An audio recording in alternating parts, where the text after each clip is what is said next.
जगन्नाथपुरी में गुरु नानक का स्थान है, उसको भी हड़प कर लिया गया।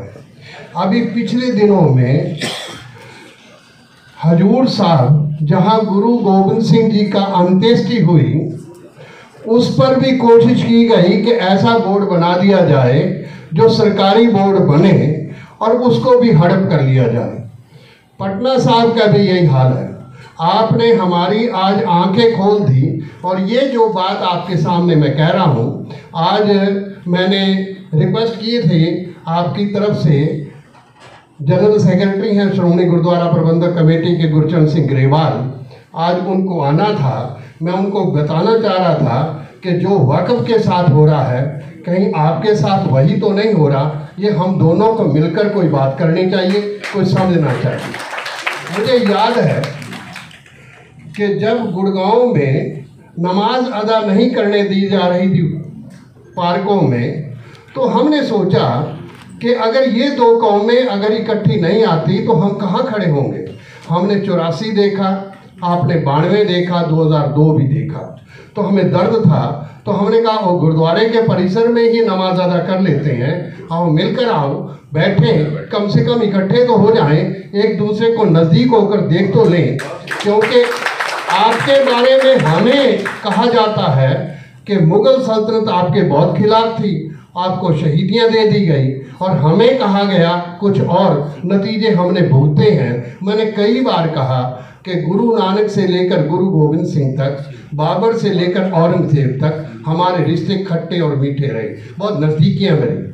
आप हरमंदिर साहब जो अमृतसर में है, ये प्रॉपर्टी जो है, ये अकबर बादशाह ने ही गुरु अमरदास जी जो तीसरे गुरु थे, उनकी बेटी को पटा लिखवा दिया था कि ज़मीन उनको दी गई। इसका मैं हैरान होता हूँ कि इसकी नींव जो है साईं मियाँ मीर जो बादशाही पीर थे उनसे रखवाई गई। इसका जो आप आर्किटेक्चर देखेंगे हरमंदिर साहब का, तो वो इस्लामिक है, मस्जिद नुमा है, और इसका जो 4 दरवाजे होने के बाद भी इसका जो आने जाने का दरवाज़ा है वो पश्चिम की तरफ खुलता है और किसी रास्ते पर नहीं खुलता।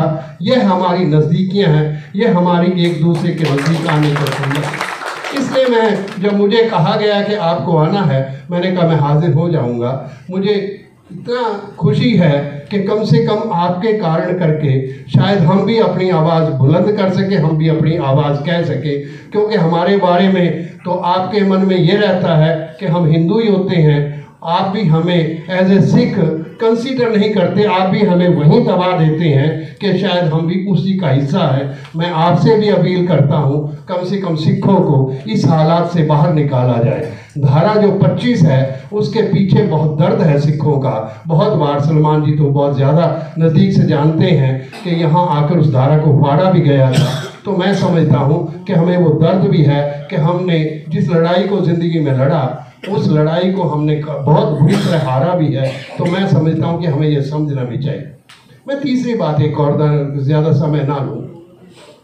मुझे याद है कुछ लोग मुझे मिले जब नोटबंदी हो रही थी, तो किसी ने कहा कि मुसलमान जो है वो ब्याज नहीं लेता, बैंकों में पैसा नहीं रखता, तो इनके पास बहुत पैसा है, तो नोटबंदी कर दी जाए तो सारा ही पैसा इनका हमारे सामने आ जाएगा।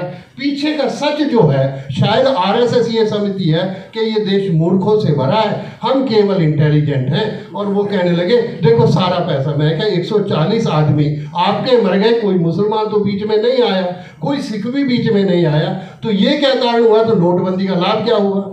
दूसरी बात उन्होंने सोची कि शायद ये हालात जो सिखों के साथ हुआ है, मुस्लिम भी उसी में आ जाएं। मुझे याद है सरदार हुकम सिंह जी जो लोकसभा के स्पीकर रहे, मुझे खुशी अपनी ज़िंदगी में है कि मैं उनकी गोद में पला और बड़ा हुआ।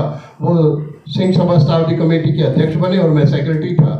वो एक बात कहा करते थे, शायद आज हम और आप शायद समझ सकें। वो ये कहते होते थे, जब तक सिख और मुस्लिम इस देश का हिस्सा है, इस देश को कोई हिंदू राष्ट्र नहीं बना सकता। मैं ये मान से कह सकता हूँ कि, और ये हमारी ड्यूटी भी है, हमारी अकेली ज़रूरत नहीं है, हमारे फ़र्ज़ बनता है कि ये देश हमारा है और हम इस देश के लिए समर्पित हैं और इस देश से हमको कोई अलग नहीं कर सकता। ये हमारी मान्यता रहनी चाहिए और हमें आगे बढ़ना चाहिए। मैं केवल इतनी बात कह के मैं आशा करता हूँ कि जो वक्फ वाली बात है, पूरा सिख कौम आपके साथ खड़ी है। मैं श्रोमणी गुरुद्वारा प्रबंधक कमेटी के जो आपका आज का होगा, मैं उनसे भी कहूँगा। NGTV, the voice of common people।